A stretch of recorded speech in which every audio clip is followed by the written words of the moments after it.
तो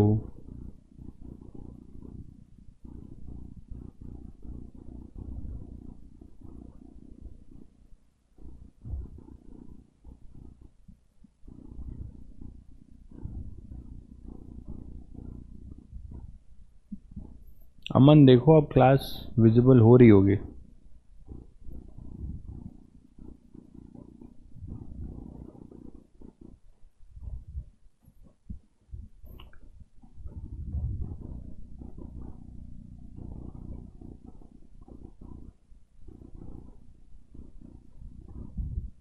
hi hello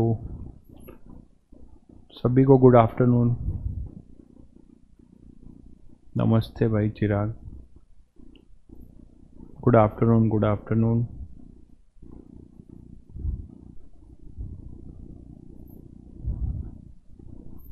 तो आप लोगों को ऑडियो और वीडियो दोनों सुनाई दे रही है, दिखाई दे रहा है प्रॉपर? एक बार यस कर दीजिए। हाँ, जो लोग नए हैं वो लोग स्टार्ट कर सकते हैं। अभी कुछ नया नहीं, बहुत ज़्यादा नहीं हुआ है। दो वीडियो हैं, वो आप देख के कवर कर सकते हो, कोई दिक्कत नहीं है।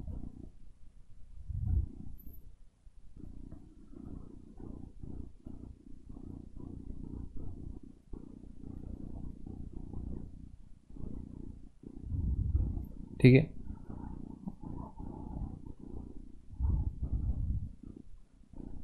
एक ही क्लास करिए बेटा, एक ही क्लास। किसी भी चैप्टर को किसी टीचर से पढ़ रहे हैं तो उसी से पढ़िए। वॉइस लो है क्या भाई? अभी ऑडिबल है प्रॉपर?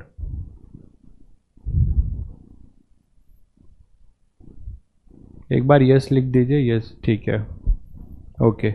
आवाज़ आ रही सभी बच्चों को? चलिए चलिए अपनी कहानी आगे बढ़ाते हैं।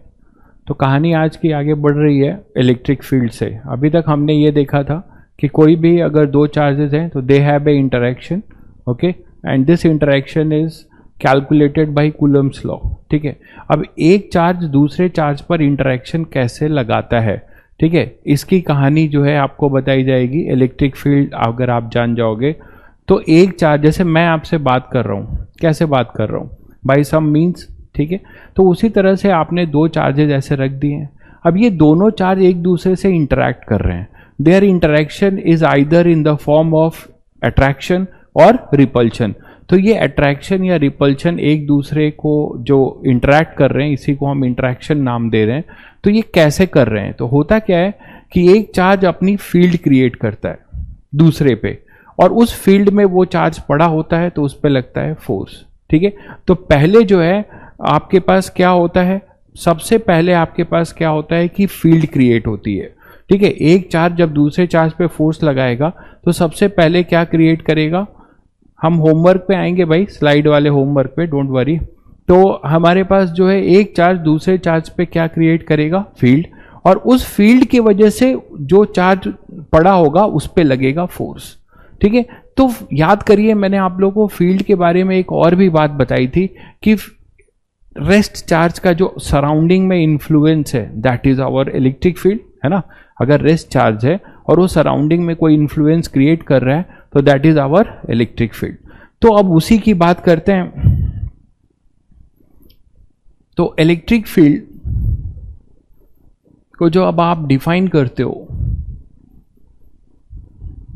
तो आप बोलते हो, उसको अगर आपको डिफाइन करना है पहले, तो आप बोलते हो it is define as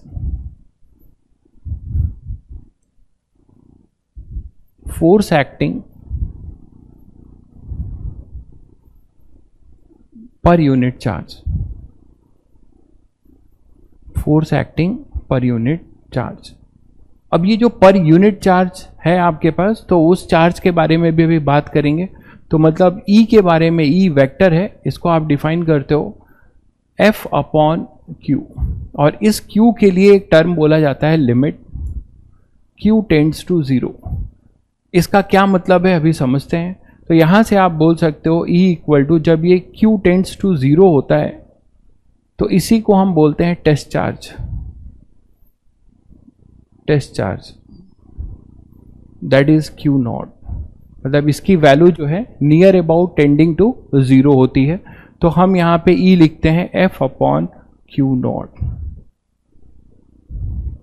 last class वाली क्वेश्चंस पे हम आएंगे भाई, ठीक है।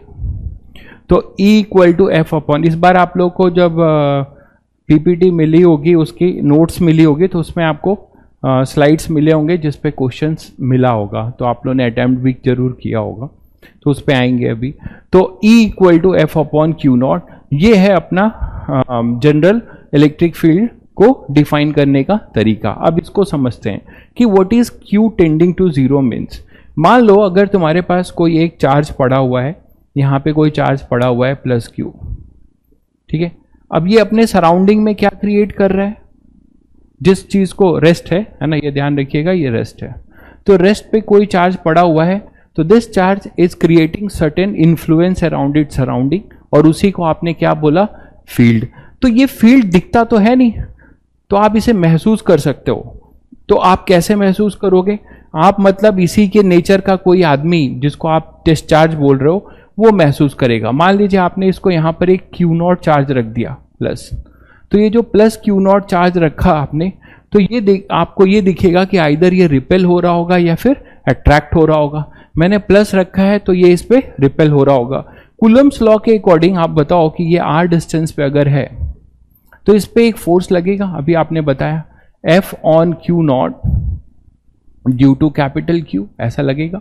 ये आप पढ़ रखे हो। क्या होगा इसका वैल्यू, इसका केवल अगर मॉडुलस की बात करो तो क्या हो जाएगा उसका मॉडुलस, वो हो जाएगा K क्यू नॉट अपॉन में R स्क्वायर, ठीक है। अब यहीं से इस पे जो फोर्स लग रहा है ना, जिस क्यू नॉट पे जो फोर्स लग रहा है उसको उसके मैग्नीट्यूड से अगर आप डिवाइड कर देते हो क्यू नॉट से, तो आपको क्या मिल रहा है, k q upon r square, और इसी को आप नाम देते हो, this is what, this is electric field due to capital q, this is your electric field due to capital q, ठीक है। तो electric field due to capital q is k q by r square, और आप ये देख रहे हो कि force acting per unit charge, यही हमारा इलेक्ट्रिक फील्ड है। लेकिन बारी ये आई कि ये जो क्यू नॉट हमने क्यों लिया, जिसकी वैल्यू टेंडिंग टू जीरो है। रीजन ये था कि हमारा पर्पस क्या था बताओ, हमारा पर्पस था कि इसने एक्चुअली यहां पर क्या इन्फ्लुएंस क्रिएट किया है उसको हम मेजर करें। अगर हम इसी के जैसा कोई चार्ज रख देंगे तो उसका अपना भी फील्ड होगा, तो नेट फील्ड जो होगा वो क्या होगा, नेट फील्ड अपना जो है ये भी होगा और ये भी, तो नेट रिजल्टेंट फील्ड जो है दोनों का वेक्टर सम होगा। मानते हो कि नहीं? तो आप पूरा का पूरा केवल इसका फील्ड कैलकुलेट नहीं कर पाओगे, लेकिन हम कोई एक ऐसा चार्ज रखें क्यू नॉट जो कि टेंडिंग टू जीरो है, तो टेस्ट चार्ज का इन्फ्लुएंस अपने सराउंडिंग में जीरो होगा, क्योंकि उसकी वैल्यू ही जीरो है, तो उसकी अपनी फील्ड कुछ नहीं होगी, और इसकी जब अपनी फील्ड नहीं होगी तो वो इसके फील्ड से मिलकर इसके फील्ड को चेंज नहीं कर पाएगा, ठीक है। तो यही रीजन है कि हम टेस्ट चार्ज बहुत स्मॉल क्यों लेते हैं। तो टेस्ट चार्ज के बारे में अगर आपको पूछा जाए तो आप ये भी बोल सकते हो कि it is a charge which influence is neglected as comparison to the charge in which it is kept, आप ऐसा बोल सकते हो, ठीक है। तो वही अपना टेस्ट चार्ज है। तो this is the electric field. तो आपने देखा कि यहां पे इलेक्ट्रिक फील्ड का फॉर्मूला आ गया एक पॉइंट चार्ज का, और आपने ये भी सीखा कि एक चार्ज दूसरे चार्ज पे पहले क्या क्रिएट करेगा, अपना फील्ड, और उस फील्ड में एक फोर्स आएगा। इसको अगर आप और डिफाइन करो तो इसको ऐसे भी तो लिख सकते थे, F is equal to Q naught into E, ये भी लिख सकते थे कि कोई टेस्ट चार्ज क्यू नॉट पड़ा है किसी इलेक्ट्रिक फील्ड में तो उस पर फोर्स लगेगा F। जरूरी नहीं है कि वो क्यू नॉट ही हो, हमेशा कोई भी चार्ज हो सकता है। इलेक्ट्रिक फील्ड को डिफाइन करने के लिए हमने टेस्ट चार्ज लिया है, और उसका रीजन आपको समझाया कि टेस्ट चार्ज का मैग्नीट्यूड निग्लिजिबल है, तो निग्लिजिबल होने की वजह से वो अपना कोई इलेक्ट्रिक फील्ड क्रिएट नहीं करेगा, तो वो पूरा का पूरा क्या एक्सपीरियंस करेगा, इसी का फील्ड एक्सपीरियंस करेगा, और हम इसी के फील्ड को मेजर कर सकते हैं। क्लियर है? तो F equal to Q naught into E, ये अपना फोर्स होगा। मतलब आपने ये सीखा कि पहले कोई चार्ज है, कोई दूसरा चार्ज है, तो एक चार्ज उस पर अपना फील्ड क्रिएट करेगा, उस फील्ड की वजह से उस पर क्या लगेगा, फोर्स। ये क्लियर है? देखिए टेस्ट चार्ज को हम पॉजिटिव इसलिए लेते हैं क्योंकि हमारा श्योर शॉर्ट जो इलेक्ट्रोस्टैटिक फोर्स का जो श्योर शॉर्ट टेस्ट है वो रिपल्शन है, ठीक है, इसी की वजह से। नेक्स्ट देखते हैं। तो हमें एक बहुत ही इंपॉर्टेंट चीज मिली, वो इंपॉर्टेंट चीज आपकी यही है कि हमें electric field due to point charge का फॉर्मूला मिला। तो electric field due to point charge, point charge के बारे में मैं बता चुका हूं कि जहां पर हम फील्ड निकालेंगे उसके रेस्पेक्ट में उस चार्ज का डायमेंशन बहुत ही क्या होगा, छोटा होगा। तो हमें ये पॉइंट चार्ज था प्लस क्यू। अब इसकी वजह से हमें फील्ड निकालना था, तो इसका फील्ड अभी आपने देखा आर डिस्टेंस पे इसका फील्ड क्या होगा, यहां पर अगर पॉजिटिव है तो रेडियली अवे होगा, और वो कितना होगा, ई वेक्टर अगर लिखना चाह रहे हैं तो फॉर्मूला अभी आपने देखा के क्यू अपॉन आर स्क्वायर, ये तो इसका मैग्नीट्यूड होगा। बताओ भाई, तो वेक्टर में आप क्या क्या लिखते हो, magnitude as well as direction, तो ये तो इसका मैग्नीट्यूड हो गया। और डायरेक्शन क्या होगा, अगर पॉजिटिव चार्ज है तो इसी वेक्टर के अलोंग वाला unit vector that is r cap. ये क्लियर हुआ सबको? अगर ये पॉजिटिव है तो इसी पोजीशन वेक्टर के अलोंग अपना एक यूनिट वेक्टर लगा दोगे, वो हो जाएगा अपना k q by r square into r cap. अगर ये नेगेटिव हो, मान लीजिए चार्ज आपका नेगेटिव है, माइनस क्यू है, पॉइंट चार्ज है और नेगेटिव है, और इसका इसी आर डिस्टेंस पे तुम चाहते हो कि हम क्या क्रिएट करें या क्या कैलकुलेट करें, फील्ड। तो इसका जो फील्ड होगा सब कुछ वही होगा, मैग्नीट्यूड, बस इसका जो यूनिट वेक्टर होगा इलेक्ट्रिक फील्ड इसका इसके तरफ होगा, ठीक है। नेगेटिव चार्ज का आपका जो है इलेक्ट्रिक फील्ड इधर होगा। तो इलेक्ट्रिक फील्ड आप इसके लिए लिख सकते हैं के क्यू अपॉन आर स्क्वायर, और यहां पर ये जो आर होगा, देखो ये आर ऐसा है और इलेक्ट्रिक फील्ड वेक्टर इधर है, तो इसके अपोजिट मतलब माइनस आर कैप। तो this is the electric field due to negative point charge and this is electric field due to positive point charge. तो आपको ये बात का ध्यान रखना होगा कि जब आप पॉजिटिव पॉइंट चार्ज की फील्ड लिख रहे होगे तो जहां पर लिख रहे होगे उसी पोजीशन वेक्टर के यूनिट वेक्टर से मल्टीप्लाई कर देना, ठीक है।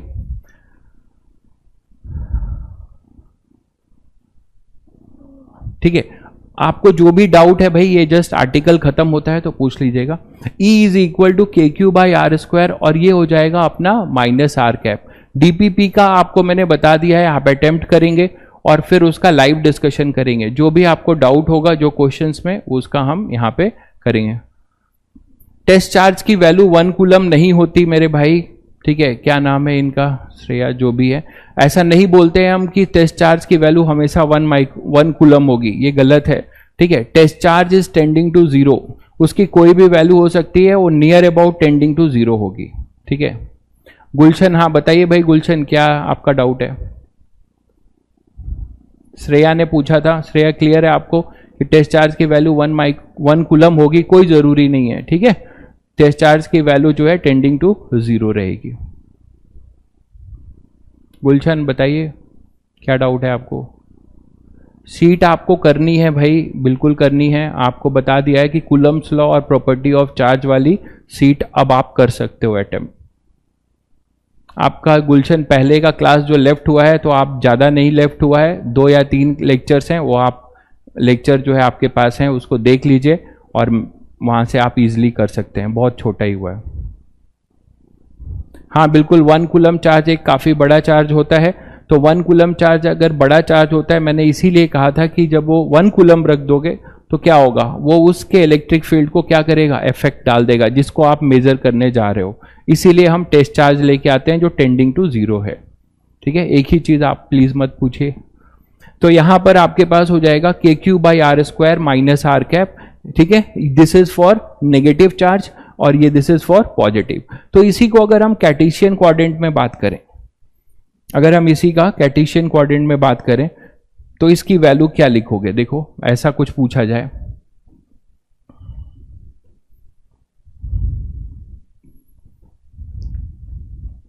मान लो यहां पर ओरिजिन पे कोई चार्ज है और ओरिजिन पे जो चार्ज है वहां से एक चार्ज यहां पे आप कोई पॉइंट ले रहे हो P,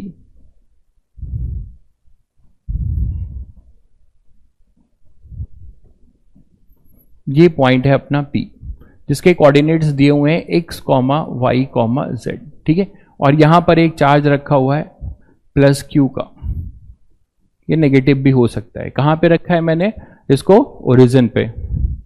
अब ये 0, 0, 0 पर है और कोई x, y, z पे मुझे इसकी इलेक्ट्रिक फील्ड की क्या लिखनी है? एक्सप्रेशन। इसका इलेक्ट्रिक फील्ड का क्या लिखना है? एक्सप्रेशन लिखना है। तो क्या करोगे? आपको पता है कि positive charge always acts as a source. आप ये लिख भी सकते हो कि पॉजिटिव चार्ज जो है always acts as a source for electric field.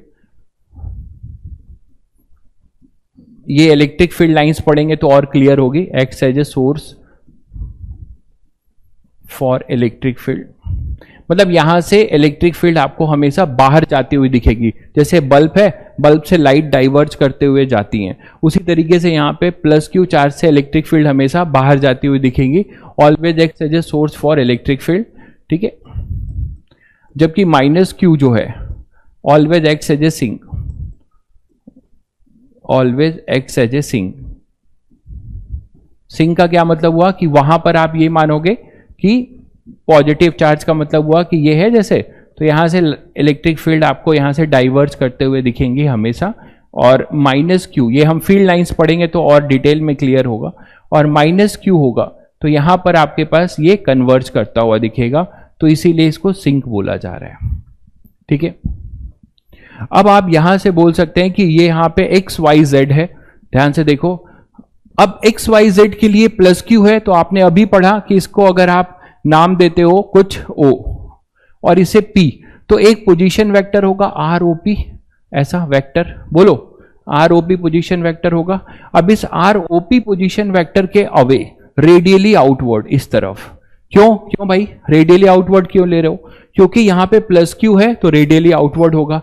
यही अगर नेगेटिव होता तो हमारी इलेक्ट्रिक फील्ड किधर होती? P से O की तरफ, समझ गए? तभी तो आप नेगेटिव के लिए जो पोजीशन वेक्टर है वो माइनस टाइम्स लगाते। तो अब यहां पे इसका एक्सप्रेशन लिखते हैं। बताओ इसका एक्सप्रेशन क्या लिखोगे इलेक्ट्रिक फील्ड का? फटाफट लिखोगे E is equal to, point charge का फॉर्मूला सबको पता है, KQ, और इसका जो मॉडुलस है वो कितना हो जाएगा? ROP का मैग्नीट्यूड का स्क्वायर, और इसमें यूनिट वेक्टर क्या लिखेंगे? ROP cap. ये हो जाएगा आपका इलेक्ट्रिक फील्ड। बताइए, बिल्कुल ग्रेविटेशन जैसा है, बिल्कुल सही कह रहे हैं। अगर कोई ग्रेविटेशन से लिंक कर पाता है तो आप कैपिटल G के जगह पे 1/4πε0 रखो और मास के जगह पे Q रख दो, तो सारे ग्रेविटेशन के फॉर्मूले आपको इलेक्ट्रो से मैच करते हुए दिखेंगे। क्लियर? तो सही आपने रिलेट किया है, वेरी गुड। तो KQ/ROP square into ROP cap. अब आप पोजीशन वेक्टर लिखकर इनकी वैल्यू लिख दीजिए, है ना। तो ROP मैं नेक्स्ट स्लाइड में ले लेता हूं। तो ROP आप यहां से क्या लिख सकते हो, या यहीं लिख देता हूं, इसको हटा दे रहा हूं अभी फिलहाल। तो यहां पे क्या लिख सकते हो? देखो ROP पोजीशन वेक्टर क्या लिखोगे? It is XI cap plus YJ cap plus ZK cap, ये लिख सकते हो। बताओ, अब यहां से आपके पास इलेक्ट्रिक फील्ड आ गया KQ, इसका मॉड का स्क्वायर करोगे तो क्या आ जाएगा? पहले मॉड करोगे, इसका मॉड लोगे तो क्या होगा? √x² plus y² plus z²। इसका स्क्वायर कर दोगे, है ना। तो इसका स्क्वायर कर दोगे तो क्या आएगा? x² plus y² plus z²। ये आ गया। अब ये जो यूनिट वेक्टर है इसको भी क्या लिखते हो आप? इसको ROP कैप को क्या लिख सकते हो? ROP vector upon mod ROP vector. याद आ रहा है सबको? अभी हमने कूलम्स लॉ में भी ये काम किया था, तो ये चीज यहां पे कर दो। तो जब ये करोगे तो फाइनल एक्सप्रेशन आपको ये मिल जाएगा, KQ अपॉन R। देखो इधर R² और इधर R, तो ये क्या बन जाएगा अपने पास? R3, है ना। और R3 बन जाएगा तो ये अपने पास क्या आ जाएगा? ये √R² प्लस x² और इसका क्यूब, तो कितना आ जाएगा बताओ? यहां पे आ जाएगा x² plus y² plus z²। ये देखो, ये आपने इसका मॉड लिया, √ है, और ये जो आपके पास दिख रहा है यहां से और ये इन दोनों को क्यूब कर दोगे तो मॉड ऑफ आर ओपी का क्यूब आ जाएगा, और मॉड इसका ये है अंडर रूट, और ये फिर क्या हो जाएगा 3/2, है ना। और फिर यहां से आर ओपी वैक्टर लिख दोगे, यहां जगह नहीं है तो मैं इसको नेक्स्ट स्लाइड में ही लिख पाऊंगा, बड़ा एक्सप्रेशन बनेगा ऐसा कुछ। चलो यहां लिख दे रहा हूं, वो दिखेगा नहीं आपको। चलिए नेक्स्ट स्लाइड में लिख रहा हूं, ठीक है। यहां तक क्लियर है? यहां तक मैंने क्या किया, कुछ नहीं किया है, पोजीशन वेक्टर को लिख दिया है, ठीक है। तो देखिए फाइनली क्या आ जाएगा, electric field k q x square plus y square plus z square, ये मॉड था, मॉड का क्यूब, तो मॉड हुआ 1/2, उसका क्यूब करोगे तो 3/2, और यहां पे वेक्टर आएगा तो एक्स आई कैप प्लस वाई जे कैप प्लस जेड के कैप। तो ये आपका जनरल कोऑर्डिनेट कार्टेशियन कोऑर्डिनेट के फॉर्म में इसका हमें क्या मिला, इलेक्ट्रिक फील्ड। ये था ना अपना एक्स वाई और जेड, और यहां पे ये पॉजिटिव चार्ज था, इसका इलेक्ट्रिक फील्ड अवे होगा। अगर यही माइनस होता तो क्या करते, माइनस होता तो यहां पे बस एक माइनस लगा देते, क्योंकि वो टुवर्ड्स होगा, इसके अपोजिट होगा। सिंक का मतलब होता है, अभी बताया मैंने, सिंक का मतलब होता है कि कोई नेगेटिव चार्ज है, वहां से सारी लाइन टर्मिनेट हो रही हैं, इस तरफ आ रही हैं, सारी लाइन इस तरफ आके इस पे मर्ज कर रही हैं, ठीक है। तो जब आप पढ़ेंगे इलेक्ट्रिक फील्ड लाइंस तो आपको पता चलेगा कि इलेक्ट्रिक फील्ड लाइंस हमेशा पॉजिटिव चार्ज से निकलती हैं और सिंक की तरफ जाती हैं, ठीक है। इलेक्ट्रिक फील्ड हमेशा पॉजिटिव चार्ज से निकलेंगी और सिंक मतलब नेगेटिव चार्ज में जाके टर्मिनेट होगी, तो उसी को मैंने सिंक बोला। सिंक का मतलब एब्जॉर्ब हो जाना, ठीक है, बस उसको समझाने का एक तरीका है।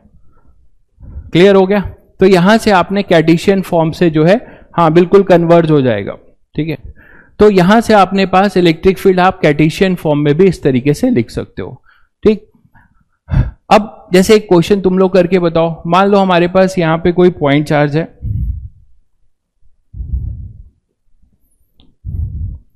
ठीक है, Q प्लस Q ले लिया है, चलो माइनस ले लेते हैं, प्लस Q का तो अभी बताएं, माइनस Q है, ठीक है, और इसके कोऑर्डिनेट्स हैं 2, 0, 0। आपको इसका फील्ड बताना है, बहुत बेसिक चीज है, फील्ड बताना है 3, 1, 1 पे, ठीक है। जल्दी से बताओ, ये है अपना y, ये है अपना z x, और ये है अपना z, ये है 0, 0, 0। तो हमें इस इलेक्ट्रिक फील्ड का एक्सप्रेशन बताना है, ठीक है। तो चलिए देखिए, माइनस क्यू के लिए क्या बोल सकते हैं, माइनस क्यू के लिए आप क्या बोल सकते हो, यहां से माइनस क्यू के लिए आप बोल सकते हो कि जो हमारी फील्ड होगी वो इसे O ले लो,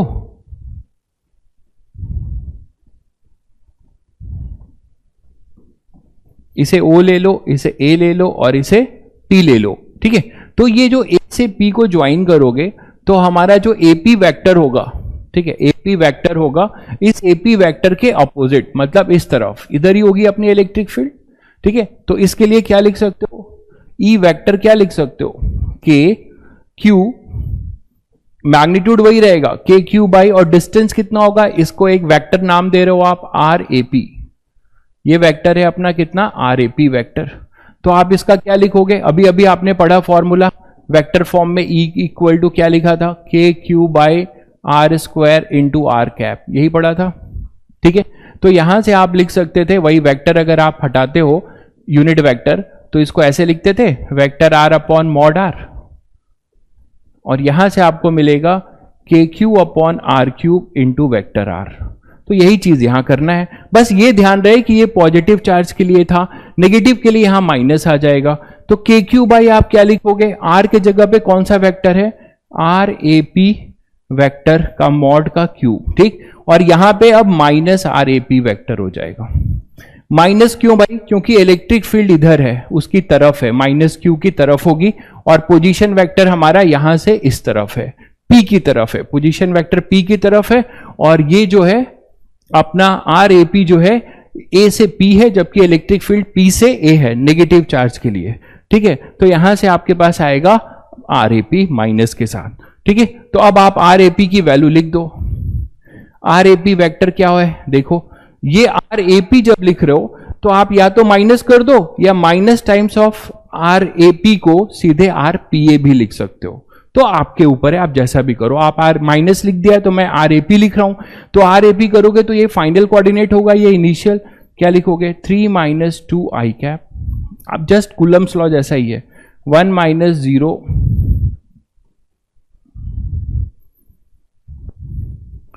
1 माइनस 0 जे कैप है ना, और फिर क्या हो जाएगा देखो प्लस 1 माइनस 0 के कैप।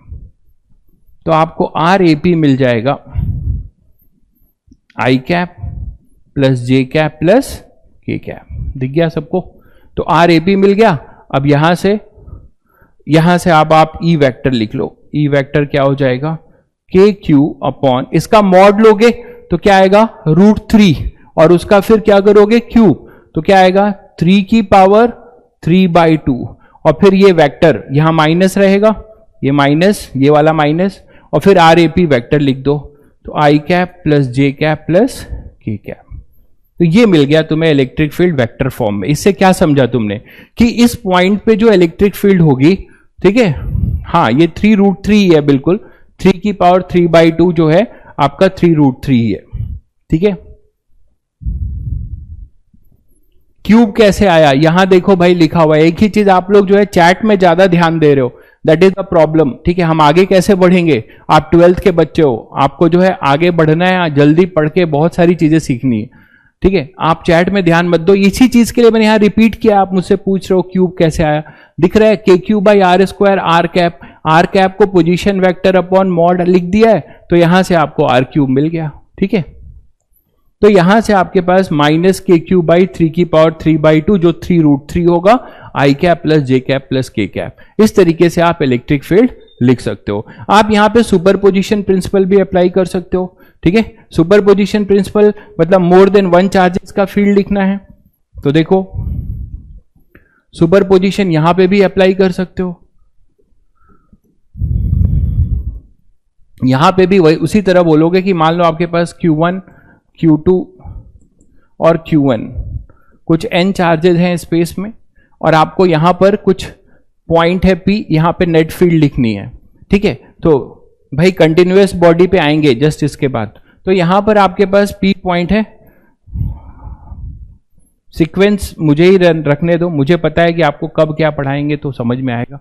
तो यहां से आपके पास एक इलेक्ट्रिक फील्ड इधर होगी, एक इलेक्ट्रिक फील्ड इसकी होगी, दोनों पॉजिटिव हैं तो सब अवे ही ले रहे हैं। इसके लिए भी आपके पास होगा इस तरीके से, और इसी का फिर आप क्या कर दोगे वेक्टर सम कर दोगे, जो आपने कूलम्स लॉ में किया था, याद करो F1 vector plus F2 vector plus F3 vector. और जब आप ऐसा कर रहे हो तो ignoring the presence of other, यही था। तो बस यही कर दो, तो यहां पे हमारे पास आ जाएगा, इसके वजह से जो होगा वो इस तरफ होगा E due to Q1 vector, ये अपना है E due to Q2 vector, और ये है अपना E due to Q1 vector. तो बाय सुपरपोजिशन आप यही बोलते हो कि the resultant field at P by superposition E at P net, वो जो होगा वो होगा E ड्यू टू Q1 है ना at P plus E due to Q2 at P dot dot dot dot, मान लो ऐसे n है तो E due to Q1 at P, ये हो जाएगा। क्लियर हो गया? तो जस्ट ये ऐसे ही है।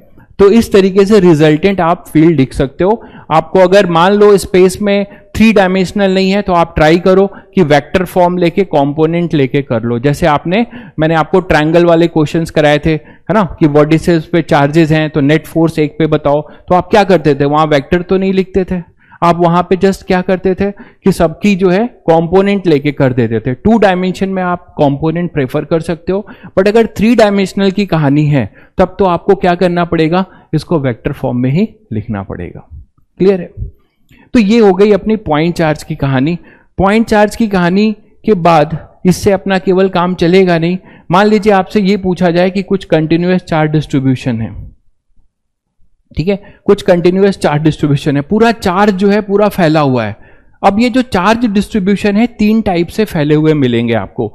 1 डायमेंशन जिसको आप लीनियर चार्ज डेंसिटी बोलोगे, 2 डायमेंशन जिसको आप सरफेस चार्ज डेंसिटी बोलेंगे, और 3 डायमेंशन जिसको आप वॉल्यूम चार्ज डेंसिटी बोलेंगे। तो चार्ज डिस्ट्रीब्यूशन का जो थोड़ा सा आइडिया लेते हैं, चार्ज डिस्ट्रीब्यूशन यहाँ पे हेडिंग अपनी यही है कि अब हम ये सीखेंगे कि इलेक्ट्रिक फील्ड फाइंड करना, electric field due to continuous charge distribution.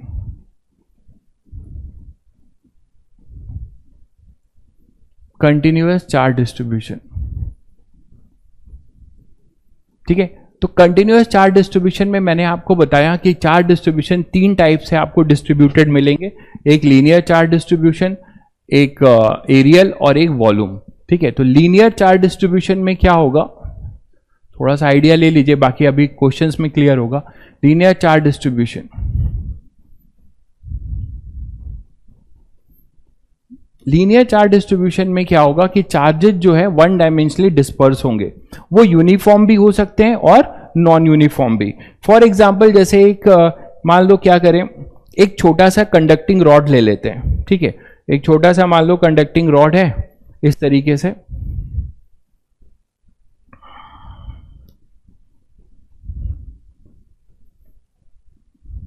ये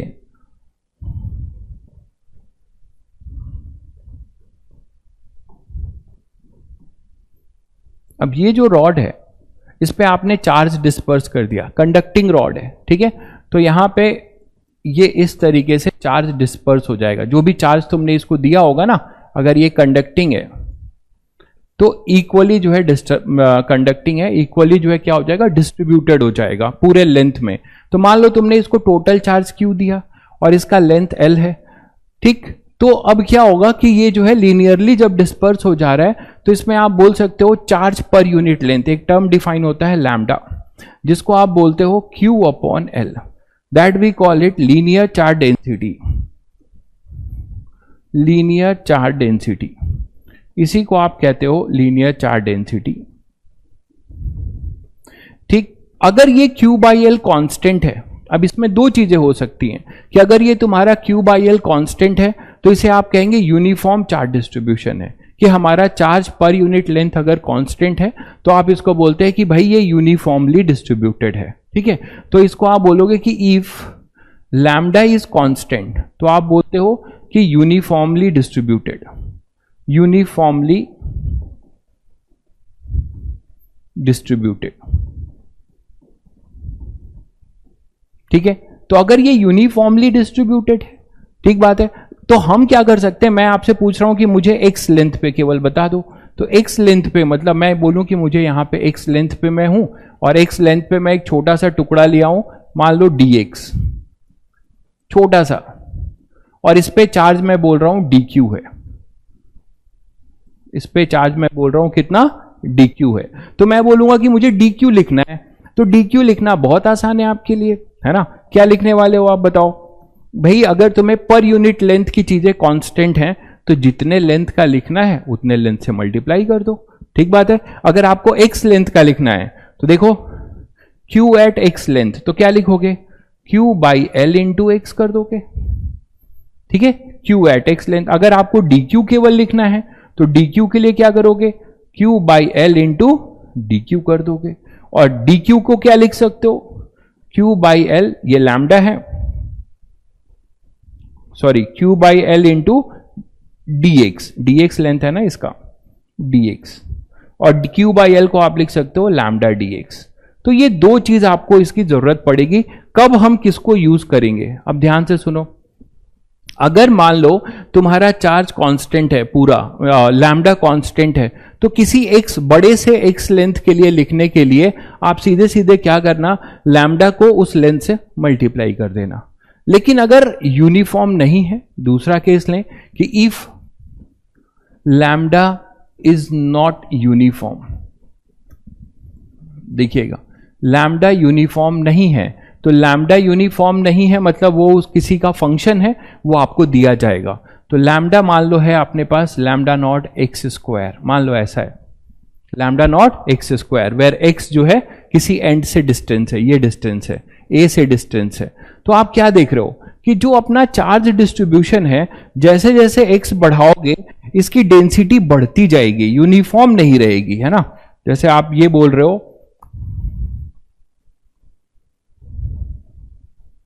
मान लो अब आपके पास चार्ज ये है रॉड,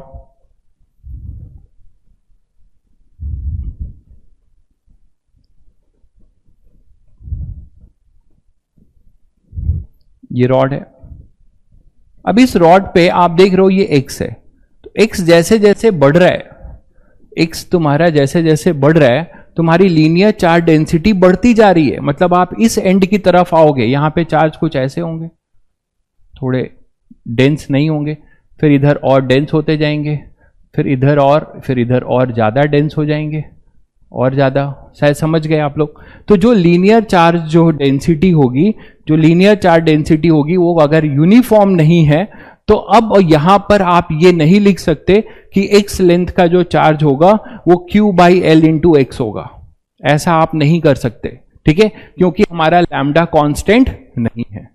तो ऐसी चीज को करने के लिए क्या करें, इसको करने के लिए आपको फिर ये डिफरेंशियल एलिमेंट वाला काम करना पड़ता है कि आप ये मान के चलते हो, एक बार समझ लो ध्यान से, क्योंकि ये थ्रू आउट द पूरे ईयर आप यूज करोगे।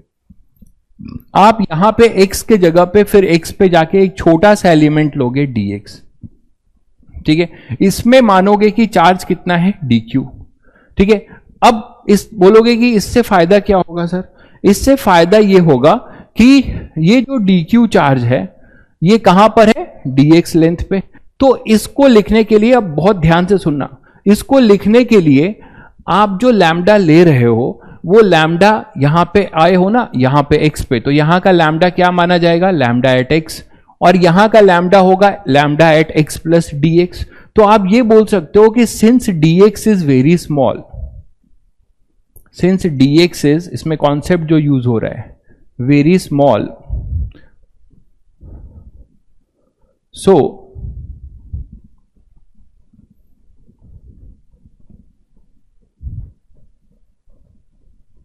since dx is very small, so lambda at x is same as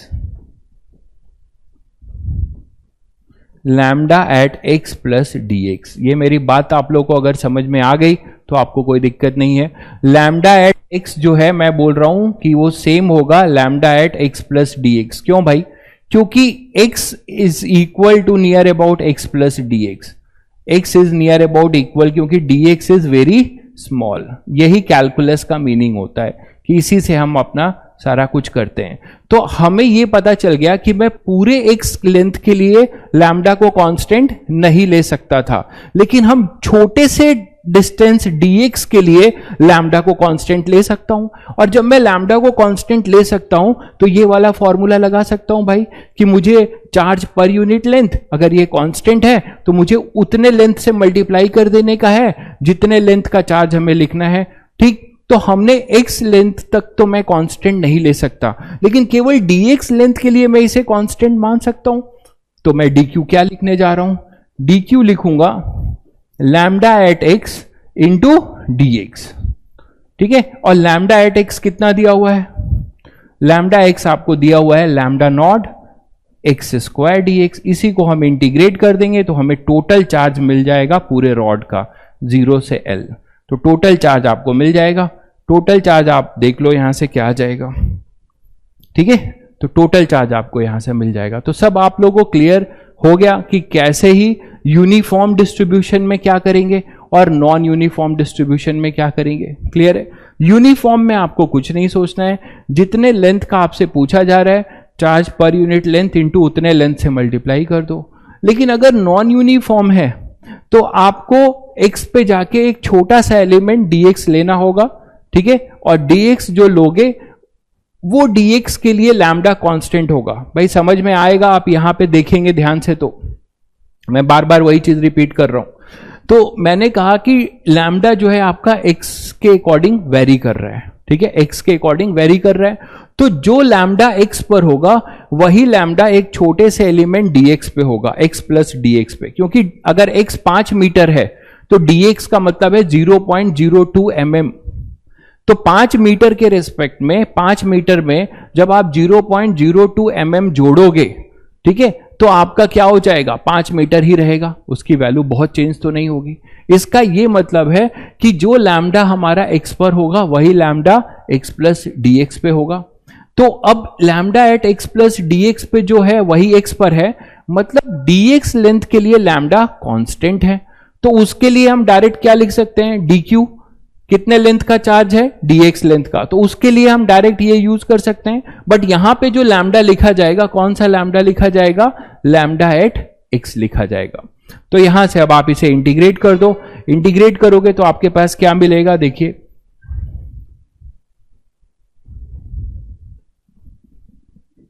0 से q D Q, lambda naught बाहर था, एक्स स्क्वायर डी एक्स, और ये 0 से l था। इसका इंटीग्रेशन सभी को आता है, इंटीग्रेशन x की पावर n dx, सबको पता है क्या होता है, x की power n plus 1 upon n plus 1, यही यूज किया जा रहा है।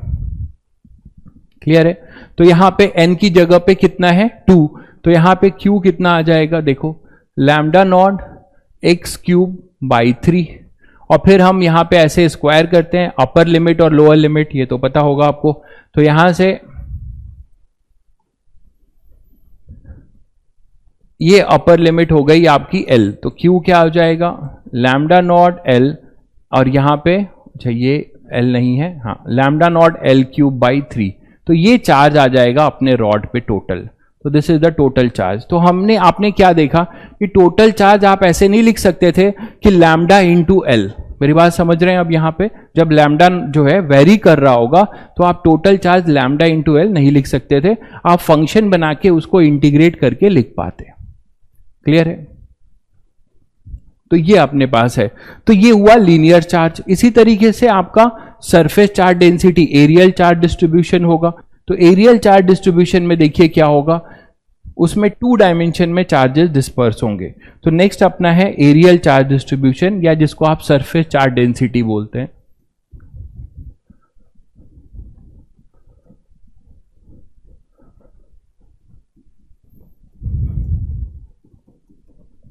सरफेस चार्ज डिस्ट्रीब्यूशन, तो सरफेस चार्ज डिस्ट्रीब्यूशन में 2 डायमेंशनल है, चार्ज जो डिस्पर्स होगा वो एक लेंथ में नहीं होगा, जैसे अभी एक रॉड में था, वो रॉड आइदर एक्स एक्सिस पे होगी या वाई एक्सिस पे या फिर जेड एक्सिस पे, ठीक है। लेकिन यहां पे सरफेस चार्ज डेंसिटी आपकी 2 डायमेंशनल होगी। जैसे मान लो मैं एक डिस्क लेता हूं, ठीक है, ये डिस्क ले लिया, ठीक है। अब इस डिस्क में पूरे में ऐसे चार्ज है, पूरे में आपने ऐसे चार्ज डिस्ट्रीब्यूट कर दिया है, ठीक। तो इसी को आप क्या बोलोगे, सरफेस चार्ज डेंसिटी। बिल्कुल, कुछ बच्चे बहुत बढ़िया आंसर दे रहे हैं, सिग्मा आएगा, जिसको आप सिग्मा कहते हैं, और ठीक है। और इसका एरिया ए है, ठीक है, इसको आप पाई आर स्क्वायर भी लिख सकते हो। तो यहां बोला जाता है सिग्मा, सरफेस चार्ज डेंसिटी। अगर इस पे टोटल चार्ज क्यू है तो आप इसको बोलते हो Q upon A, this is called sigma. इसी को आप क्या बोलते हो, क्यू अपॉन ए, सरफेस चार्ज डेंसिटी। अगर फिर इसमें 2 केस होते हैं कि if sigma is constant, sigma constant है मतलब क्यू अपॉन ए कांस्टेंट है, तो आप बोलते हो यूनिफॉर्मली डिस्ट्रीब्यूटेड, यूनिफॉर्मली डिस्ट्रीब्यूटेड, ठीक है। और अगर ये कांस्टेंट नहीं है, if sigma is not constant, वो कोई फंक्शन हो सकता है, तो क्या बोलेंगे, non uniformly distributed, non uniformly distributed. ये कहानी है, ठीक। तो अब देखो एक क्वेश्चन लेते हैं और टोटल चार्ज निकालना सीखते हैं इसमें इंटीग्रेट करके, ठीक है। तो नॉन यूनिफॉर्मली डिस्ट्रीब्यूटेड, ठीक है। अब देखो इसको करते हैं, ठीक है। हम चाहते हैं कि ये टोटल चार्ज निकालें, तो टोटल चार्ज अगर सिग्मा कांस्टेंट है भाई, तो ये बताओ कि सिग्मा क्या हो जाएगा, क्यू क्या हो जाएगा, sigma into a pi are square, है ना।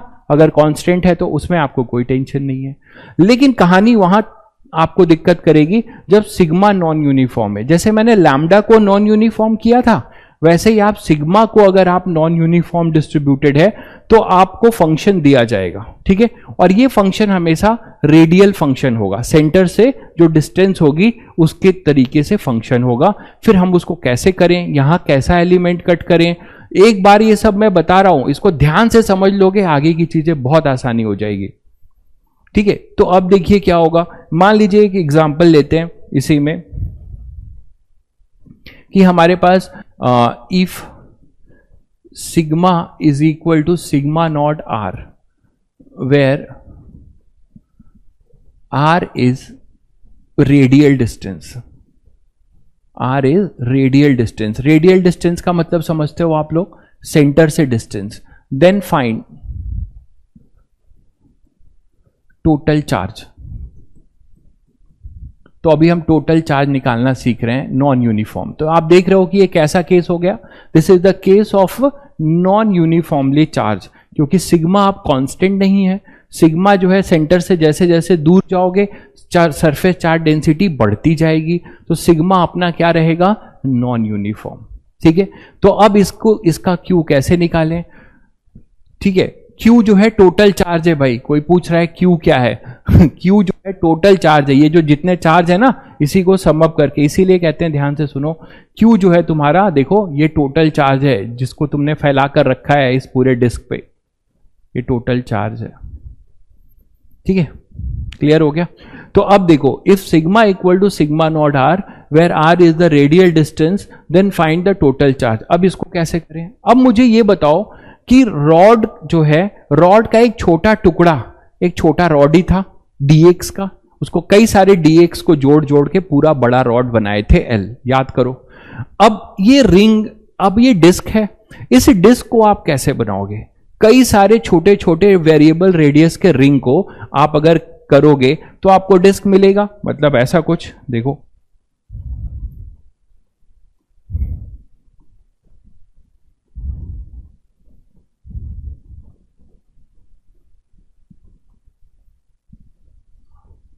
ये है। ठीक है, अब इसमें आपने क्या किया, इसमें कई सारे छोटे छोटे रिंग अलग अलग रेडियस के, आप मान लो बहुत सारे रिंग है अलग अलग रेडियस के, उनको जोड़ते जाओ तो पूरा क्या मिलेगा, मुझे एक डिस्क मिलेगा। तो इसमें अब क्या करना पड़ेगा, इसमें एलिमेंट क्या कट होगा वो ध्यान से सुनो। अब इसमें जो एलिमेंट कट होगा, ये चार्ज है पूरा हर जगह फैला हुआ है और नॉन यूनिफॉर्मली डिस्ट्रीब्यूटेड है। ठीक है, तो ये पूरा कैपिटल आर है और ये जो है जनरल आर है सेंटर से, जैसे जैसे आर की तरफ बढ़ोगे डेंसिटी बढ़ती जाएगी। तो यहां एक डिफरेंशियल एलिमेंट कट होगा और इसको हम कहेंगे डिफरेंशियल एलिमेंट रिंग। देखो आर डिस्टेंस पे ही जाओगे और एक ऐसा एक रिंग कट करोगे, ये रहा, ये जो मैं शेडेड करके बना रहा हूं देखो, ठीक है, ये रिंग कट होगा। ठीक है, ऐसे कई सारे रिंग को जोड़ोगे तो पूरा डिस्क बनेगा। ठीक है, तो आप आर पे जाके एक dr थिकनेस का, इसका थिकनेस कितना होगा, रिंग है ना, रिंग का जो ये थिकनेस है वो आप कितना बोल रहे हो, ये वाला देखो, ये वाला पार्ट ये है dr, और इस पे चार्ज कितना बोल रहे हो, dq।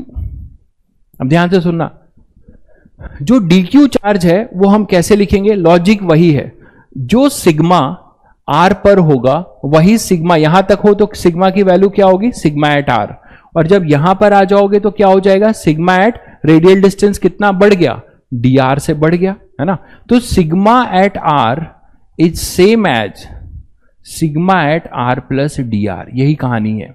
That is for d are thickness,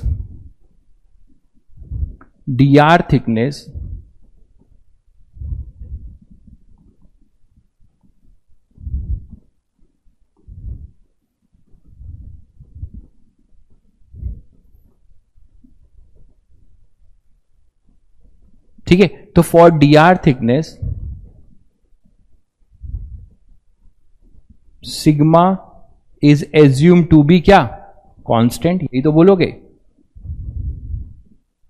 assume to be constant, यही बोलोगे कि जो सिग्मा आर पर होगा, जो सिग्मा आर पर होगा वही सिग्मा जो है आर प्लस डी आर का होगा, मानते हो। तो अब आप क्या बोल सकते हो कि सिग्मा आर पर है वही sigma r plus D r पर है, तो केवल डी आर थिकनेस के लिए सिग्मा कांस्टेंट है, तो वो कांस्टेंट को हम कैसे लिखते हैं, वो चार्ज लिखना है तो सिग्मा इंटू एरिया कर देते हैं। बट यहां पूरा एरिया नहीं लिखा जाएगा, यहां एरिया लिखा जाएगा रिंग का, जो एक डिफरेंशियल एलिमेंट है, वो भी सीखो। तो डी क्यू क्या लिखोगे, अब देखो ध्यान से, ये होगा सिग्मा, कौन सा sigma, sigma at are into इस रिंग का एरिया जो कि डिफरेंशियल है तो उसे डीए लिखेंगे। D a is basically differential area of ring. अब इसको कैसे लिखते हैं इसका मैं आपको जनरल तरीका बताता हूं।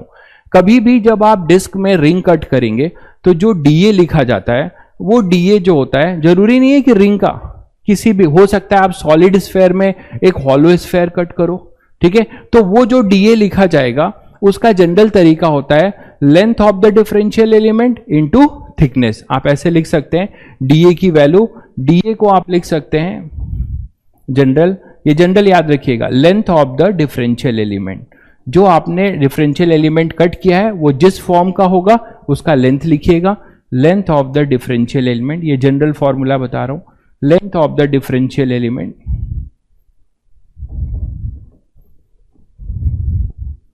Length of the differential element into thickness, into thickness, ये है, ठीक है।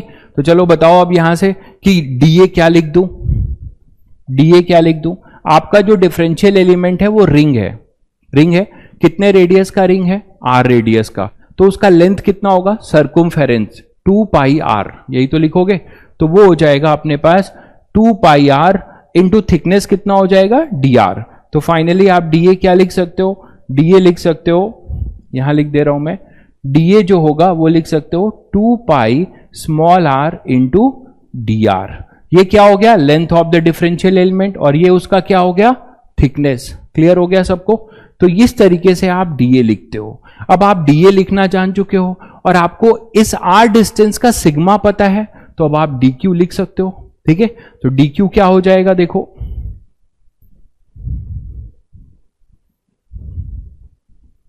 डीक्यू क्या हो जाएगा, वो हो जाएगा sigma at are into d a, sigma at are into d a. और सिग्मा एट आर क्या बताया अभी आपने, सिग्मा एट आर क्या होगा, सिग्मा नॉट क्या लिया था, फंक्शन क्या लिया था, क्वेश्चन में देखिए फंक्शन क्या लिया था, सिग्मा नॉट आर, यही था, तो वही ले लो।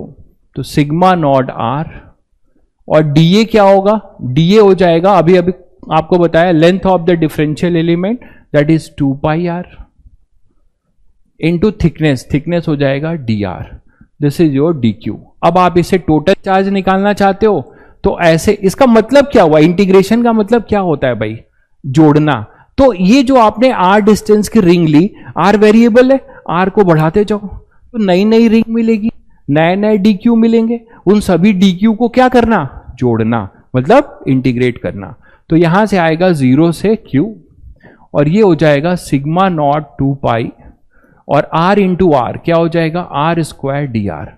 तो ये हो जाएगा तुम्हारा 0 से क्या बोलो, कैपिटल आर, पूरा रिंग का रेडियस था, पूरा चार्ज चाहिए था आपको, तो कितना आएगा, sigma naught 2 pi are cube by 3, ये आपका आंसर होगा, ठीक है। कुछ बच्चों ने ट्राई भी कर लिया, बहुत अच्छी बात, ठीक है। Sigma naught 2 pi are cube by 3, this is the total charge. Clear है। तो अब आप देख रहे हो कि दो अप्रोच लगा रहे हो। अगर सिग्मा, मैंने आपको ये 2 डायमेंशन का कराया कि 2 डायमेंशन में मान लो आपके पास क्या है कि वेरी कर रहा है ना, वेरी कर रहा है अपना सिग्मा, तो आप क्या करोगे, वहां पे जाओगे, अगर डिस्क है तो एक छोटा सा रिंग कट करोगे, रिंग आर डिस्टेंस की होगी, जितने जो फंक्शन होगा उतने रेडियस का रिंग कट कर लेना। तो जो आर पे तुम्हारा सिग्मा होगा वही sigma r plus D r पर होगा, क्योंकि डी आर एक बहुत छोटा है। तो for d r displace d are thickness we can assume the sigma to be constant. तो जब ये कांस्टेंट हम बोलेंगे तो आप यहां से डायरेक्ट वो फॉर्मूला लगा रहे हो कि नहीं, कांस्टेंट वाला, सिग्मा इंटू जितने एरिया का लिखना है वहां का चार्ज। लेकिन ये चीज आपने किसके लिए लिखा, केवल किसके लिए लिखा बेटा, ये केवल आपने लिखा डी आर के लिए, पूरे आर के लिए नहीं लिख सकते। पूरे आर के लिए डायरेक्ट कब लिखोगे, जब सिग्मा कांस्टेंट होगा। आई थिंक सबको क्लियर हो गया होगा, ठीक है। चलिए, तो एक क्वेश्चन वॉल्यूम चार्ज डिस्ट्रीब्यूशन का भी कर लेते हैं, क्योंकि ये हर स्टेप पे तुम्हें इसकी जरूरत पड़ने वाली है आगे, ठीक है। तो वॉल्यूम चार्ज डिस्ट्रीब्यूशन का एक क्वेश्चन कर लेते हैं, फिर आगे बढ़ते हैं। तो वॉल्यूम चार्ज में क्या, चार्ज डिस्ट्रीब्यूशन में क्या होगा, देखो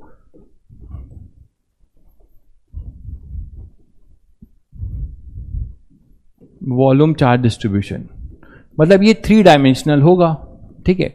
तो 3 डायमेंशनल होगा ये, और इसको आप बोलते हैं क्या, चार्ज पर यूनिट वॉल्यूम, इसको रो से डिनोट करते हैं, ठीक है। चार्ज पर यूनिट वॉल्यूम, ये है वॉल्यूम चार्ज डिस्ट्रीब्यूशन, जिसमें आप बोल रहे हैं it is charge per unit volume, charge per unit volume, per unit volume. Clear हो गया। अब देखो डीए इसलिए भाई, अब फिर आप लोग राधिका आप पूछ रहे हो डीए इसलिए किया गया है क्योंकि आपको, मेरी मजबूरी थी डीए करना, क्योंकि ये डिस्क था, इसमें अगर मैं पूरे एरिया से मल्टीप्लाई कर दूं, सिग्मा जो है वेरी कर रहा था। आप ध्यान से सुनो चीजों को, ठीक है। तो यहां पर आप ये नहीं लिख सकते थे कि total Q sigma not sigma into pi capital R square, ये नहीं लिख सकते थे क्योंकि सिग्मा वेरी कर रहा है, समझ गए। तो आपने यहां पे एक रिंग कट किया था ये, और आर पे जाके ये डीआर लिया था। तो आपने एरिया किसका लिया, ये जो शेडेड पार्ट बना रहा हूं, केवल आपने इसका एरिया लिया ना भाई, क्योंकि इतने एरिया के लिए कांस्टेंट माना जा रहा है सिग्मा, और ये डीए है, इसलिए हमने डीए से मल्टीप्लाई किया। और डीए को लिखने का तरीका बताया, length of the differential element into उसका थिकनेस। लेंथ कितना हो जाएगा, रिंग था तो 2 पाई आर, थिकनेस कितना हो जाएगा डी आर।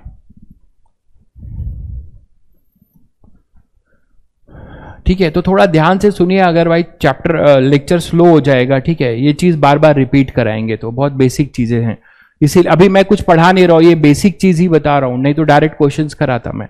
तो चार्ज पर यूनिट वॉल्यूम, ठीक है, लेकिन बार बार रिपीट करना पॉसिबल नहीं है। चार्ज पर यूनिट वॉल्यूम ये है सिग्मा। अब इसमें भी होगा कि if sigma is constant, if sigma is constant, तो आप क्या बोलोगे, यूनिफॉर्मली डिस्ट्रीब्यूटेड, है ना, यूनिफॉर्म डिस्ट्रीब्यूशन, यूनिफॉर्मली डिस्ट्रीब्यूटेड है चार्ज अपना, ऐसा बोलोगे। और अगर सिग्मा कांस्टेंट नहीं है, if sigma is not constant, तो क्या बोलोगे, non uniform distribution. This implies that non uniform distribution, non uniform distribution, ठीक है। चलो, तो इस पे मैं तुमसे एक क्वेश्चन करता हूं, ठीक है। जैसे कि मान लो हमारे पास एक सॉलिड स्फीयर है, ठीक है, जैसे वाटरमेलन है पूरा सॉलिड, उसमें हमने चार्ज भर दिया है, ठीक है। और वो चार्ज जो है पूरा का पूरा यूनिफॉर्मली डिस्ट्रीब्यूटेड हो सकता है और नॉन यूनिफॉर्मली। मैंने जो लिया है वो नॉन यूनिफॉर्मली डिस्ट्रीब्यूटेड लिया है, ठीक है। मान लो ये है, इसमें पूरे में हमने चार्ज भर दिया है, मान लो इस तरीके से चार्ज भरा हुआ है, सॉलिड स्फीयर है, नॉन कंडक्टिंग है। कंडक्टिंग होता, इस पे हम अभी बात नहीं कर रहे, बस आप ये मानो कि पूरे वॉल्यूम में है, ठीक है। कंडक्टिंग होता तो सरफेस पे चला जाता, अभी मैं उस पे बात नहीं कर रहा हूं। तो यहां पे अपने पास आ गए, और ये इसका रेडियस है आर, ठीक है।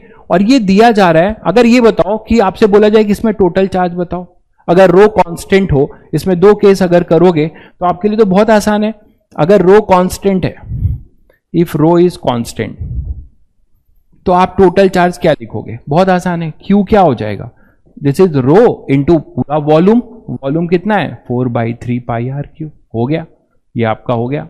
लेकिन अच्छा क्वेश्चन क्या है, क्वेश्चन ये है कि मान लो अपने पास रो जो है कांस्टेंट नहीं है, वो वेरी कर रहा है, something like if rho is equal to rho naught 1 minus R upon R, मान लो ऐसा है, rho equal to rho naught 1 minus R upon R, ठीक है।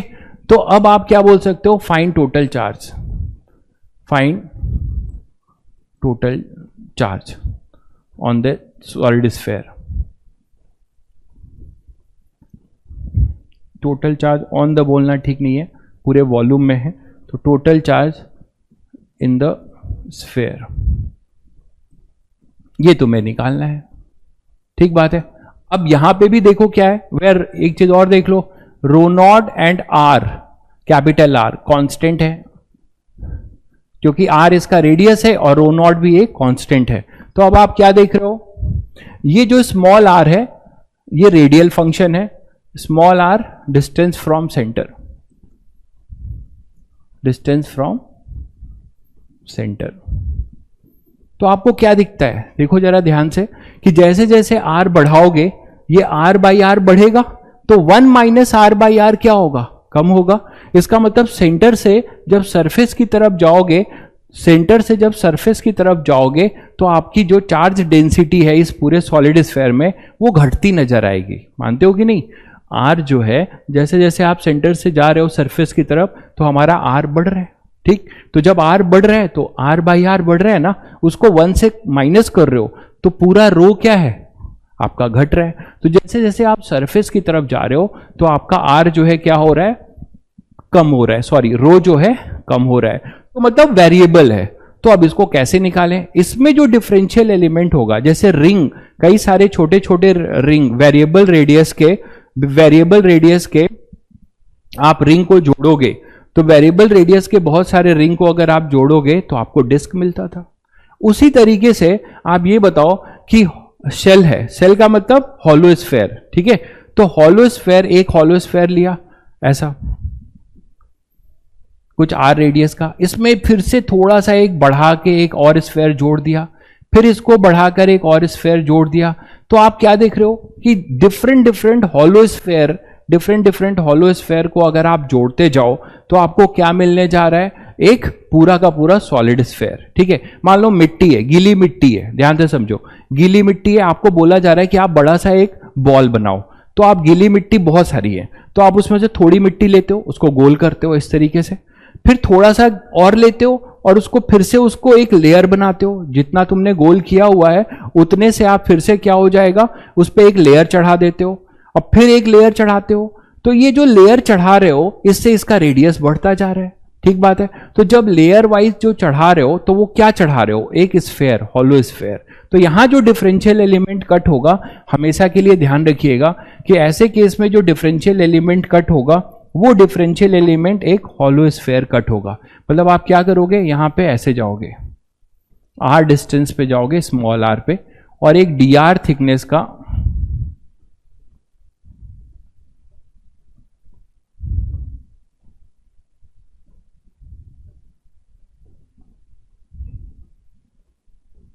ये है, तो आप ये एक डी आर थिकनेस का एक हॉलो स्फीयर कट कर लोगे, ये ठीक है। ये जो शेडेड पोर्शन है तो डी आर थिकनेस का आप एक हॉलो स्फीयर यहां पे कट कर लोगे, ठीक है। आर का स्फीयर था, उस पर आपने एक डी आर का कट किया। अब आप ये बोलने वाले हो कि जो तुम्हारा सिग्मा है वो आर का फंक्शन है। तो शायद तुम लोगों को समझ में आ रहा होगा कि जो आर पर अपना रो है वही आर पे जो रो होगा वही आर प्लस डी आर पे। मतलब जब आप यहां पर रहोगे तो यहां का जो रो होगा और यहां का रो होगा डी आर थिकनेस में, with in the D R thickness, वो चेंज नहीं होगा। क्योंकि आप यहां क्या लिखोगे, रो एट आर क्या लिखोगे बताओ, rho naught 1 minus R by R, ठीक। और rho at are plus D R क्या लिखोगे, rho naught 1 minus R plus D R upon R. और आपको पता है कि आर प्लस डी आर ये बहुत नियर अबाउट आर है, क्योंकि डी आर बहुत ही छोटा है, वेरी स्मॉल। यही कैलकुलस का अप्रोच होता है। तो आप क्या बोल रहे हो कि फॉर डी आर थिकनेस, इससे आपको क्या पता चला कि for d are thickness rho is assume to be constant, assume to be constant, यही तो है। तो अब आप क्या लिखोगे, इसमें मान लो चार्ज जो फंसा हुआ है, केवल डी आर थिकनेस में जो चार्ज फंसा हुआ है वो अपना है डी क्यू। तो डी क्यू क्या लिख सकते हो, रो एट आर इंटू, अब यहां पे ध्यान दो, वहां पे आपने लिखा था sigma at are into D A, और लीनियर वाले में क्या लिखा था, lambda at X into D X. यहां क्या हो जाएगा, rho at are into D V. D V क्या है, it is the differential volume of this cell. जो डी आर थिकनेस का एक प्लास्टिक का बॉल, मान लो एक प्लास्टिक का बॉल है आर रेडियस का, उसका थिकनेस कितना है, डी आर। तो जो डी आर थिकनेस का आपका जो है सेल होगा वो होगा डी क्यू होगा रो आर इंटू डीवी। और डीवी अपना क्या लिखा जाएगा, आप सुनो ध्यान से, वो लिखा जाता है area of differential element area of differential element into thickness. तो डीवी आप लिखोगे, डीवी के बारे में ये होगा एरिया ऑफ, ये जनरल फॉर्मूला है, हमेशा के लिए ध्यान रखो, ठीक है। जब भी डीवी लिखोगे तो आप क्या लिखोगे, area of differential element, differential element into thickness, into thickness. वहां क्या लिखा था, जब डीए लिखना है तो क्या लिखने का है, length of the differential element into thickness, ठीक है।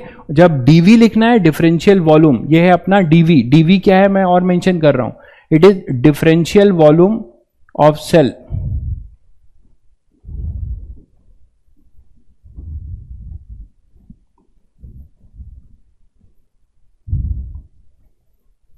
Differential volume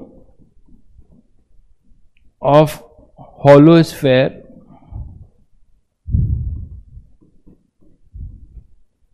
having radius r, having radius, क्योंकि ये सब बहुत बेसिक चीजें हैं। एंड थिकनेस, जब आप मेरे से अगर 11th पढ़े होते या कहीं भी तो ये सब कवर हो चुका होता, तो आपके लिए इतना टाइम नहीं लगता।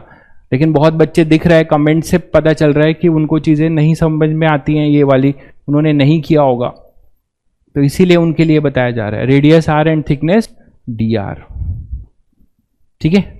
तो ये जो आपको मैंने बताया कि जो डीवी है वो क्या है, it is the differential volume of the spherical shell having thickness d are. उसको लिखने का तरीका क्या है, जो भी उस डिफरेंशियल एलिमेंट होगा, यहां तुम्हारा डिफरेंशियल एलिमेंट एक हॉलो स्फेयर है, उसका रेडियस कितना है आर, तो उसके एरिया से एरिया को किससे मल्टीप्लाई करो, उसके थिकनेस से, कहानी खत्म। तो देखो नेक्स्ट हमारे पास क्या आ जाएगा, फिर आप डीवी क्या लिखोगे, बोलो एरिया क्या होगा, ये अपना था, इसमें आपने एक सेल कट किया था, ये आर था, यही डी आर था, ठीक। तो इसका एरिया, सॉरी इसका वॉल्यूम, तो इसका वॉल्यूम कैसे लिख रहे हो, इसका वॉल्यूम लिख रहे हो डीवी, एरिया हो जाएगा 4 पाई आर स्क्वायर, यही तो होगा। एक बॉल है, प्लास्टिक का बॉल है, उसका रेडियस आर है, आर वही है जो आर प्लस डी आर है, थिकनेस नेग्लिजिबल है, तो उसका कर्व सरफेस एरिया कितना हो जाएगा 4 पाई आर स्क्वायर, और उसकी थिकनेस कितनी हो जाएगी डी आर। ये बन गया तुम्हारा डीवी। तो डी क्यू क्या लिखा जाएगा, इसके अंदर जो डी क्यू है वो होगा रो एट आर इंटू डीवी, और रो एट आर आपने अभी फंक्शन बनाया था, इसका फंक्शन क्या लिया था, इसका फंक्शन आपने लिया था rho naught 1 minus R by R, rho यही था, रो था rho naught 1 minus R by capital R. तो यहां का रो लिख दो, रो एट आर, और डीवी लिख दो, फंक्शन बन गया। तो rho naught 1 minus R by R into D V, वो हो जाएगा 4 pi are square D R. और इसको पूरा कहां से कहां इंटीग्रेट कर दोगे, ऐसे एलिमेंट को 0 से कैपिटल आर, तो आपने इसको 0 से कैपिटल आर इंटीग्रेट कर दिया, तो यहां से टोटल चार्ज इसके अंदर का आ गया। देखो जो कांस्टेंट है बाहर ले लेते हैं, तो रो नॉट 4 पाई बाहर ले लो, हमारे पास फंक्शन क्या बनेगा, एक बनेगा 0 से capital r, r square D R, और एक बनेगा माइनस 1 बाई आर, कॉन्स्टेंट है बाहर लीजिए, और ये हो जाएगा आर क्यूब डी आर, 0 से कैपिटल आर। तो क्यू आ जाएगा rho naught 4 pi are cube by 3, वही एक्स की power N up D X, यही वाला फॉर्मूला लगा रहे हैं भाई, बहुत सिंपल। ये बार बार मैं लिख रहा हूं, ये सबको पता ही होगा, आप x plus n upon n plus 1। तो यहां से आप लिख सकते हैं आर क्यूब, ठीक है, और लिमिट भी लगा दिया, r cube by 3 minus 1 by r, ये हो जाएगा आर की पावर 4 बाई 4। तो यहां से एक आर कैंसिल होता है, तो अब आपको मिलता है total charge Q is equal to rho naught upon 4 pi are cube by 3 minus, देखो इधर आर से एक आर की पावर 4 कैंसिल कर रहे हो, तो यहां से आ जाएगा आर क्यूब बाई 4। हाँ, कैपिटल आर कांस्टेंट है, बिल्कुल, कैपिटल आर रेडियस है ना, कैपिटल आर तो सॉलिड स्फेयर का रेडियस है, ठीक है। तो ये आपका जो है कांस्टेंट है ना, वो कांस्टेंट है, स्मॉल आर वेरिएबल है, इसीलिए कैपिटल आर को भी बाहर ले लिया। तो यहां से आपको मिल जाएगा रो नॉट 4 पाई, इसको एलसीएम ले लो 12, तो 4r³ माइनस 3r³। तो फाइनली आपके पास Q आ जाएगा रो नॉट 4 पाई, यहां से आ जाएगा r³ अपॉन 12। ठीक है, तो आप इसको 4 से ये कैंसिल भी कर सकते हो, ये 4 नॉट पाई r³ बाई 3। ठीक है, ये आंसर आप बोल सकते हो। क्लियर है? तो अब आपको क्लियर है कि ये जो चीजें मैंने की हुई हैं, जो लीनियर और एरियल और वॉल्यूम चार्ज डिस्ट्रीब्यूशन में, अगर यूनिफॉर्म है तो कुछ नहीं करना है आपको। अगर लेंथ के लिए निकालना है तो charge per unit length into उतने लेंथ से मल्टीप्लाई कर दो। अगर एरियल है और कांस्टेंट है तो सिग्मा इंटू जितने एरिया का चार्ज चाहिए उतने एरिया से मल्टीप्लाई कर दो। अगर रो है तो जितने वॉल्यूम का चाहिए उस वॉल्यूम को आप क्या करो, उतने वॉल्यूम से उस चार्ज को मल्टीप्लाई कर दो। ये हो गई कांस्टेंट की बात। ठीक है, अब अगर कांस्टेंट नहीं है, वेरी करता जा रहा है, ठीक है, r की पावर क्यूब dr कैसे आया? r की पावर क्यूब dr, ये देखो ना, इसको जब ओपन करोगे तो ये फंक्शन ओपन होगा तो r स्क्वायर से 1, तो यहां r स्क्वायर आएगा। ये r से ये r मल्टीप्लाई हुआ तो r³ आया। ठीक है, और पहले से मैंने रो नॉट और 4 पाई पूरे इंटीग्रेशन में पहले से बाहर ले लिया। अब r स्क्वायर यहां से मल्टीप्लाई होके ये फंक्शन बन गया और यही r स्क्वायर यहां से मल्टीप्लाई होके r³ बन गया और ये 1/r बाहर हो गया। क्लियर है सबको? चलो, तो ये चीज आप समझ गए। अब आगे, अब हम देखते हैं कि हम लोगों ने अब ये भी हाथ साफ कर लिया कि कैसे dq लिखना है। ठीक, और जब डिस्क होगा, 2 डायमेंशन होगा, तो कैसे डिफरेंशियल एलिमेंट कट करना है। चलिए, अब हम लोग ये सीखते हैं कि हमें केवल किसके बारे में इंफॉर्मेशन अभी मिली है कि हमारे पास जो पॉइंट चार्ज है उसका इलेक्ट्रिक फील्ड हमें पता है कितना है, kq/r²। अब इसी पॉइंट चार्ज से हम यूनिफॉर्मली डिस्ट्रीब्यूटेड चार्ज का इलेक्ट्रिक फील्ड निकालेंगे। ठीक है, तो नेक्स्ट है अपना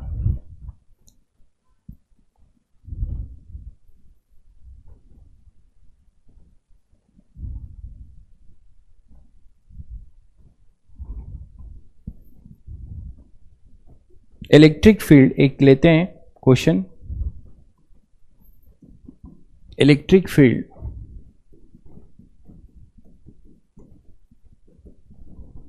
ड्यू टू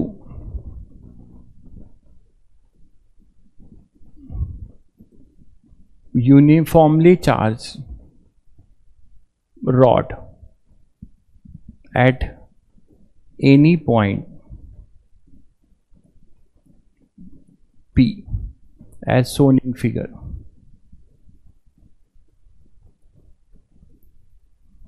ठीक है, तो हम क्या निकालने जा रहे हैं? इलेक्ट्रिक फील्ड निकालने जा रहे हैं एक रॉड का, जो कि कैसा है, नॉन यूनिफॉर्मली नहीं है, यूनिफॉर्मली चार्ज है। और कहां पर निकालेंगे? एक पॉइंट P पे।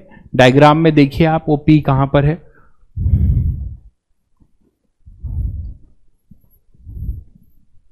तो मान लीजिए आपके पास एक ऐसा यूनिफॉर्मली चार्ज रॉड है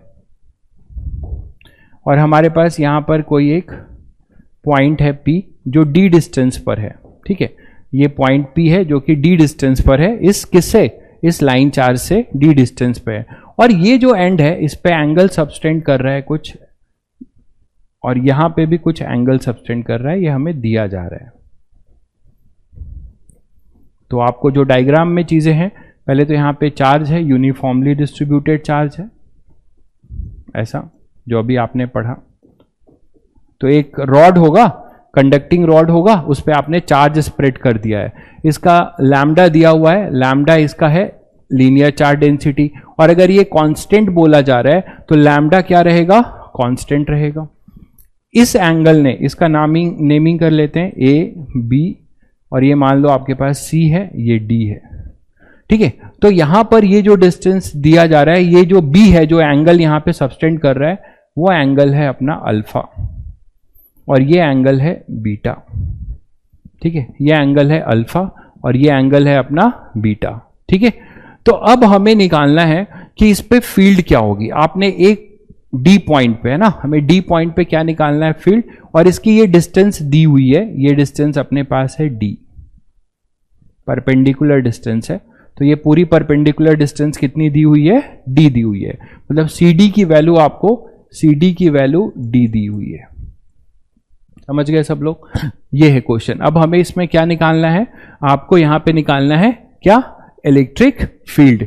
अब मुझे ये बताओ कि हमें पता क्या है, हमें केवल पॉइंट चार्ज का पता है, तो उसी पॉइंट चार्ज से हम पूरे रॉड का जो चार्जेस हैं, भाई चार्जेस तो सब जगह हैं, तो अभी सुपरपोजिशन भी पढ़े हो, यहां पे एक DQ होगा, यहां पे DQ, सारे जितने मैंने प्लस प्लस बनाए हैं इन सबका यहां पे इलेक्ट्रिक फील्ड होगा, मानते हो कि नहीं? बट वो सभी इलेक्ट्रिक फील्ड क्या एक डायरेक्शन में है? That is the problem, again we have a problem. जितने भी DQ होंगे उन सबकी इलेक्ट्रिक फील्ड जो क्या होगी, उसके रेडियली अवे होगी, सबका डायरेक्शन भी अलग अलग होगा।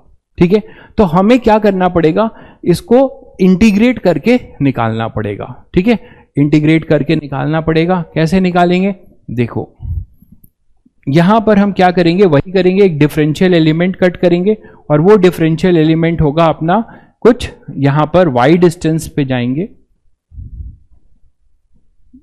ठीक है, यहां वाई डिस्टेंस पे जाएंगे, और ये यहां पे कुछ एक एलिमेंट कट करेंगे dy लेंथ का। ठीक है, जिसका होगा ये dq। dq इसको क्या माना है, dq, और कितने पे माना है, ये dq कितने पे है, dy लेंथ पे। ये जो लेंथ है अपना वो कितना है, dy। ठीक है, अब प्रॉब्लम ये है, ध्यान से सुनिएगा ये क्वेश्चन, कि अगर हमारे पास y पे हम गए, चलो ये y पे गए, ये रहा y, ये y पे गए, और एक dy का हमने एक छोटा सा dy कट किया, उस पे कितने चार्ज मान लिया, dq। Now dq is your point charge. ठीक, तो अब dq के लिए, dq की जो इलेक्ट्रिक फील्ड होगी इस d पॉइंट पे, इसके रेडियली अवे होगी, बताओ। और ये कुछ ऐसा लिख सकते हो कि ये इसके रेडियली ऐसे अवे होगी। ठीक है, अब यहां पर आपको एक और प्रॉब्लम आ रही है कि जो एंगल है वो एंगल सबस्टेंट भी अलग अलग होगा। इस पूरे रॉड ने यहां पे इतने पार्ट ने, CB ने अल्फा एंगल सबस्टेंट किया है और CA ने बीटा एंगल सबस्टेंट किया है। तो आपको यहां पर केवल इतने छोटे से dy ने कितना एंगल सबस्टेंट किया है, तो आप ये बोल सकते हो कि हम यहां पे थीटा पे गए, ये थीटा पे गए, और यहां पे आ गए। अब ये जो छोटा सा पार्ट है इसका जो एंगल है, देखिए वो क्या आएगा,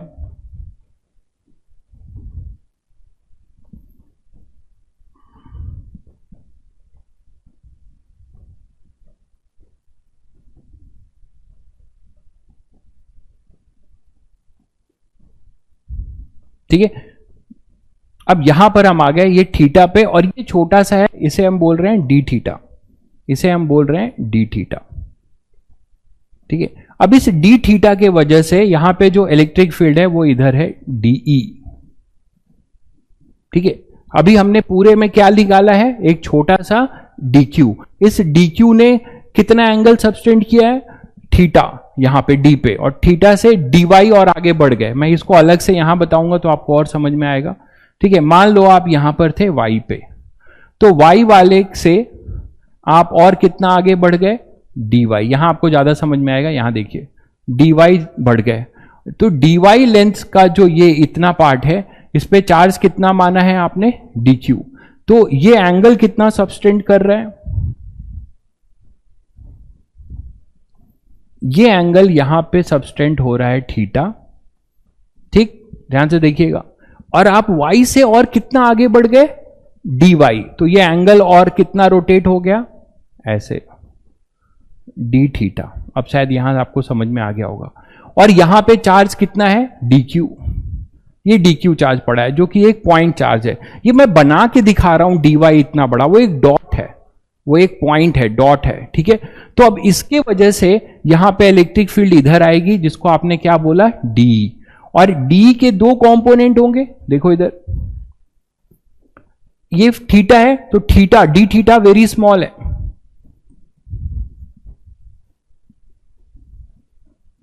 तो जो यहाँ पे थीटा प्लस डी थीटा होगा वही थीटा होगा, समझ गए? तो ये थीटा है तो यहां भी थीटा होगा, तो इधर रहेगा डी कॉस थीटा एक कंपोनेंट, और इधर होगा डी साइन थीटा।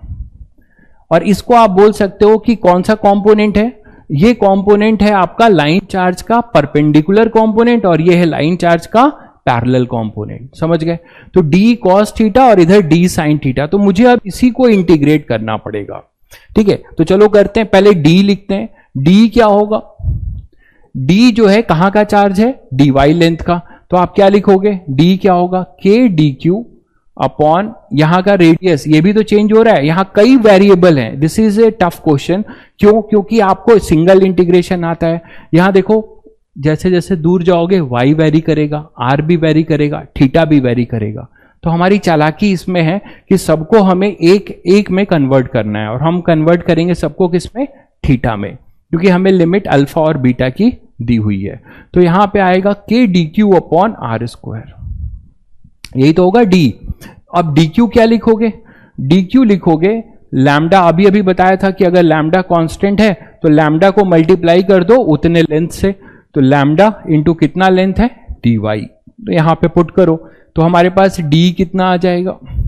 डी आ जाएगा k lambda d y upon r square, यहां तक आ गए, ठीक है? अब यहां पे प्रॉब्लम है कि यहां पे dy भी वेरी कर रहा है, r भी वेरी कर रहा है, तो अब इसको हम एक सिंगल इंटीग्रेशन में क्या करेंगे? सॉल्व करेंगे, ठीक है? करते हैं।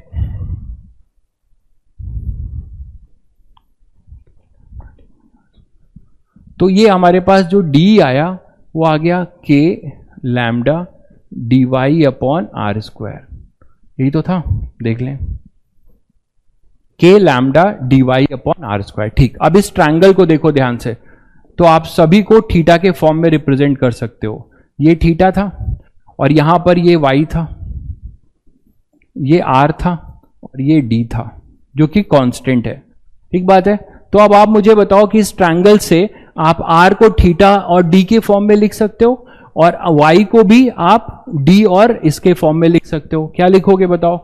कॉस थीटा, या पहले टैन थीटा कर लेते हैं, tan theta equal to y by d, तो y कितना हो जाएगा? d टैन थीटा, ठीक बात है? अब यहीं से आप डिफरेंशिएशन भी सीखोगे कि भाई आपको पता होगा कि रेट मेजर होता है dy बाई dx। जैसे जैसे हमारा y चेंज हो रहा है, y से जब तुम dy गए तो तुम्हारा जो है थीटा जो है कहां से चेंज हो गया? थीटा से, थीटा से कहां चेंज हुआ? d theta. तो इसका जो रेट मेजर है वो निकालना है, तो इसको दोनों साइड आपको डिफरेंशिएट करना पड़ेगा थीटा से। तो dy by d theta it is d, और ये इसका हो जाएगा कितना? Sec square theta. तो dy कितना आ जाएगा? d sec square theta into d theta. तो तुम्हारा dy भी देखो थीटा का फंक्शन बन गया। अब r तो बहुत आसान है, cos theta is equal to क्या लिख सकते हो? d by r. तो r क्या हो जाएगा? d सेक थीटा, ठीक। अब r की वैल्यू भी थीटा के फॉर्म में पता है, dy की भी पता है, दोनों की वैल्यू पुट कर दो, तो d क्या आ जाएगा हमारे पास? k लैम्डा r स्क्वायर हो जाएगा अपने पास d sec square theta d theta, r is your, तो dy अपने पास हो जाएगा, हाँ dy हो जाएगा d सेक स्क्वायर थीटा, ठीक है, d थीटा, और r हो जाएगा d sec r square, d square sec square theta. देखो क्या मिला तुम्हें? d से d कैंसिल करो, सेक स्क्वायर सेक स्क्वायर, तो d कितना मिल गया थीटा के फॉर्म में?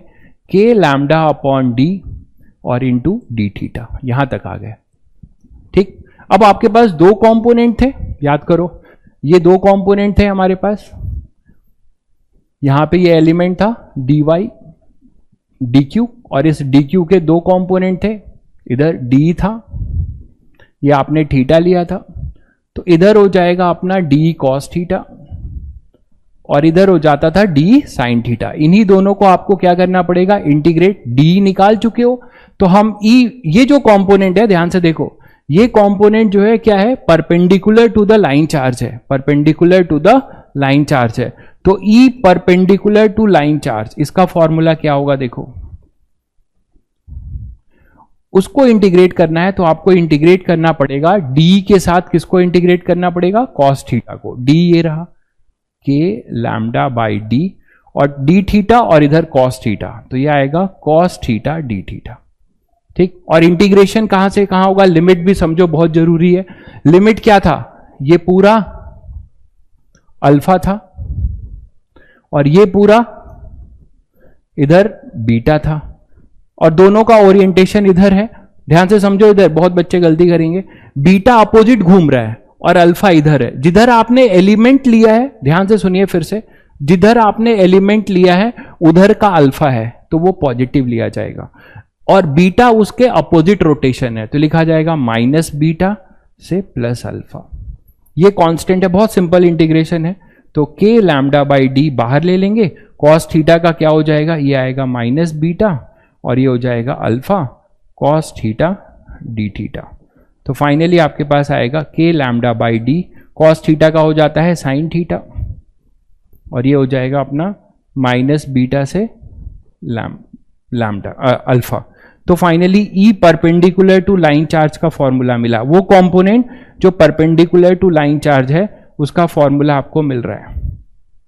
क्या हो जाएगा, k lambda by D sine, upper limit करोगे तो साइन अल्फा और minus of sine minus beta. ध्यान से देखो, इधर ऑड फंक्शन है, साइन माइनस थीटा होता है माइनस साइन थीटा, तो ये माइनस माइनस होके प्लस हो जाएगा। तो हमारे पास क्या मिलेगा, K lambda by D sine alpha plus sine beta. ये एक कंपोनेंट इंटीग्रेट हुआ है अभी। कौन सा component, perpendicular to line charge. Clear है। तो अब आपका component perpendicular to line charge जो हमें मिला वो ये मिला, E perpendicular to line charge, it is K lambda by D sine alpha और माइनस ऑफ माइनस प्लस हो जाएगा साइन बीटा। तो ये आई विल सजेस्ट, मैंने आपको ये डिराइव कराया है, but I will suggest you have to remember the result also. बहुत इंपॉर्टेंट रिजल्ट है, बहुत क्वेश्चन आप इससे डायरेक्टली करेंगे, बट एडवांस के लिए आपको डेरिवेशन इसलिए बताया जा रहा है क्योंकि एडवांस में कभी भी इस फॉर्मूले पे डायरेक्ट क्वेश्चन नहीं आएंगे। मैं अभी बता दे रहा हूं, आप ये जो आपने किया ना, ये सब इंटीग्रेट करना, डिफरेंट और रेट मेजर निकालना, फंक्शन बनाना, ये एक्सरसाइज आपको किसी न किसी फॉर्म में आपको कहीं ना कहीं आपको जरूरत पड़ेगी, इसीलिए आपको इतनी रिगरस प्रैक्टिस कराई जा रही है। अगर आपको केवल जो है फॉर्मूले रटेंगे तो हो सकता है आप मेंस के क्वेश्चन कर लें, बट एडवांस में आपको फिर मुश्किल होगी। अप्रोच क्लियर होना चाहिए एडवांस में। तो के लैम्डा बाई डी, जो भी मैं स्टार मार्क करता हूं वो फॉर्मूले याद भी रखने हैं। तो के lambda by D sine alpha plus sine beta, ठीक है। अब इसी तरह से हमारा पैरेलल कंपोनेंट, तो पैरेलल कंपोनेंट क्या था, पैरेलल कंपोनेंट का जो कंपोनेंट था वो कितना था, उसको इंटीग्रेट करोगे तो साइन इंटीग्रेट होगा, है ना, यही तो था अपना। देखो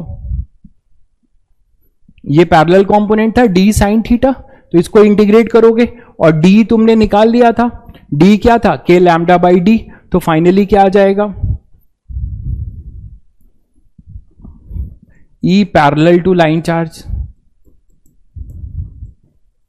उसके लिए आप क्या इंटीग्रेट करोगे, integration d sine alpha, limit वही होगी माइनस बीटा से प्लस अल्फा, और डी की वैल्यू आपको पता है, डी क्या है, के लैम्डा बाई डी, यही था ना।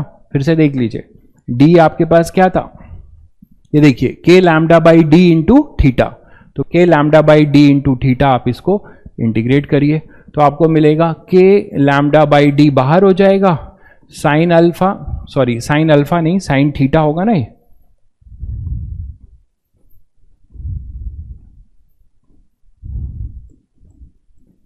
तो साइन थीटा डी थीटा, इसको इंटीग्रेट करेंगे आप माइनस बीटा से प्लस अल्फा, तो आपको क्या मिलेगा, e parallel to line charge.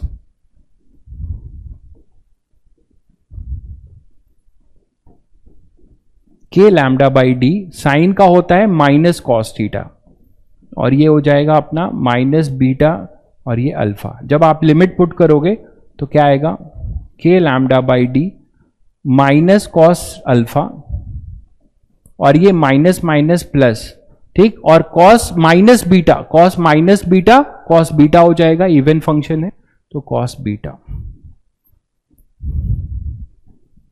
ठीक है, तो यहां से अब आपको मिलता है k lambda by D cos beta minus cos alpha. तो ये पैरेलल का फॉर्मूला कॉस के फॉर्म में है, ठीक है, और परपेंडिकुलर का फॉर्मूला अपना साइन के फॉर्म में है। क्लियर है? फिर से देख लीजिए।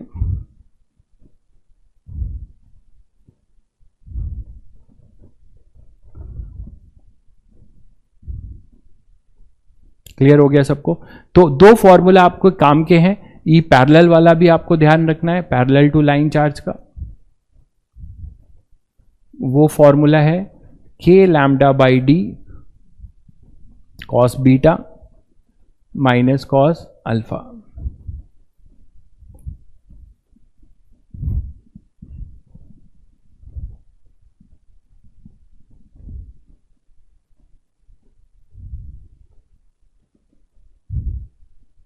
ठीक है,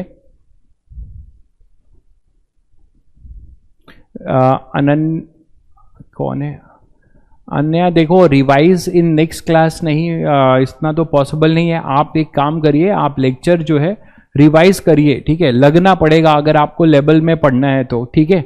अगर मैं फिर से इसी चीज को पढ़ाऊंगा तो आगे कब पढ़ेंगे? अभी आप मुझसे पूछ सकते हैं, आपको कोई पॉइंट नहीं क्लियर है तो वो मैं आपको बता सकता हूं, ठीक है।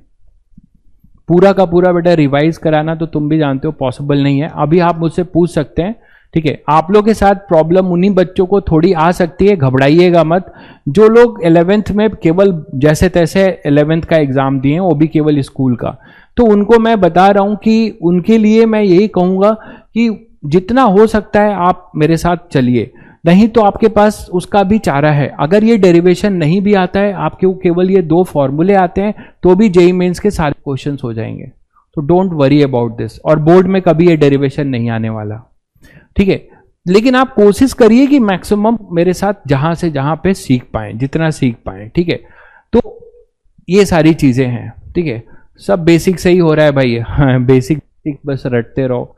इतना बेसिक बताया कि भाई लैम्डा कैसे निकालना है, linear charge density, surface charge density, volume, इतना बेसिक से कहीं कुछ नहीं होता। आपको बेसिक से ही पढ़ाया जा रहा है, इससे बेसिक कुछ नहीं हो सकता। अगर आप नहीं चल पाएंगे तो दिक्कत होगी। आप मेहनत करिए, घर में जाके फिर से रिवाइज करिए। साइन का इंटीग्रेशन माइनस कॉस थीटा होता है, कॉस का साइन, ये सब बहुत बेसिक बातें हैं, ये आपको पता होना चाहिए। मैंने कहा था इंटीग्रेशन थोड़ा सा रिवाइज कर लीजिए, ठीक है। और यहां से आपको ये मिल रहा है। अब चलिए फिर नेक्स्ट टर्न पे, अभी बहुत ज्यादा क्वेश्चंस करने हैं हमें इसी तरह से लीनियर चार्ज डिस्ट्रीब्यूशन के, ठीक है। तो चलिए आज इतना ही, ठीक है। रिवाइज के लिए ये कि आप डाउट पूछ सकते हैं नेक्स्ट क्लास में कि सर ये पॉइंट क्या था, फिर से समझा दीजिए। आप एक बार फिर से रिवाइज करेंगे तो आपको बहुत सारी चीजें अभी जो लग रही हैं कि नहीं क्लियर हो रही हैं, वो क्लियर हो जाएंगी, ठीक है। तो मन से आप रिवाइज करेंगे और खुद दिमाग, देखिए इसी बहाने आपका ब्रेन स्टॉर्मिंग होगा। जितना आप स्ट्रगल करोगे ना किसी चीज को सोचने में, आप उतना ज्यादा फायदे में रहोगे, ठीक है। रेडीमेड कुछ मत करिए कि 10 बार सर बता देंगे, सर तो बता ही देंगे, बट आप भी स्ट्रगल मारो, ठीक है। तो ये सब बातें आपको एक एक, देखिए बेसिक का ये मतलब है कि एक एक स्टेप ओमिट नहीं हो रहा है, एक एक स्टेप आपको कराया जा रहा है। तो इससे ज्यादा और क्या ही किया जा सकता है, ठीक है। चलिए फिर कल मिलते हैं, इसी को कंटिन्यू करेंगे। आपका जो कूलम्स लॉ वाला, हाँ मैं आज अनाउंस कर दे रहा हूं, बार बार ये सब मत पूछा करिए। डीपीपी आप अटेम्प्ट कर सकते हैं, कूलम्स लॉ वाली और प्रॉपर्टी ऑफ चार्ज वाली, और इसका डिस्कशन जो है सैटरडे को होगा। आप जो है पहले पूरा अटेम्प्ट कर लीजिए, और फ्राइडे को आप मुझे लगभग या फिर सैटरडे को ही बता सकते हैं कि सर ये क्वेश्चन नहीं हुआ, ये बताइए, तो यहाँ पे हम लोग डिस्कस कर लेंगे। यही तरीका है, ठीक है। मोस्टली अगर आपने लेक्चर फॉलो किया होगा तो क्वेश्चंस मोस्टली आपसे हो जाएंगे होपफुली, और नहीं भी होते हैं तो आप मुझसे पूछ सकते हैं, कोई दिक्कत नहीं है। क्लियर है? चलिए फिर आज के लिए इतना ही।